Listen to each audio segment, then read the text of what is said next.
వైజాగ్ పెందుతులో అయ్యప్ప స్వామి temple ఉంది. అంటే దర్శనం చేసుకోవడానికి అయితే వెళ్ళాము. మేము వెళ్ళేటప్పటికి అయ్యప్ప స్వామి దర్శనాలు అయితే ఆపేశారు. మాకైతే అయ్యప్ప స్వామి దర్శనం అవ్వలేదు.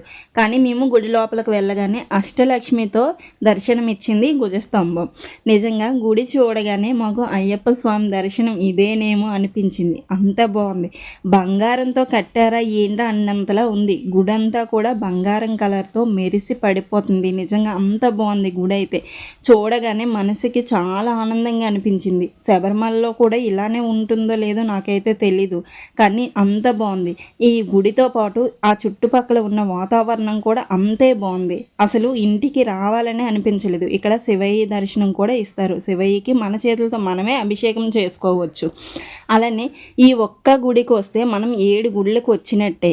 ఇక్కడ దత్తాత్రేయ స్వామి, సరస్వతీదేవి, దుర్గాదేవి, అలానే మాలికాపురి మాత, వినాయకుడు, అలానే కుమారస్వామి, అయ్యప్ప స్వామి, వీళ్ళతో కలిపి 7 దేవతలను కూడా మనం దర్శనం చేసుకోవచ్చు.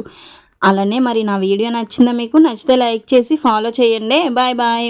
స్వామియే శరణమయ్యప్ప.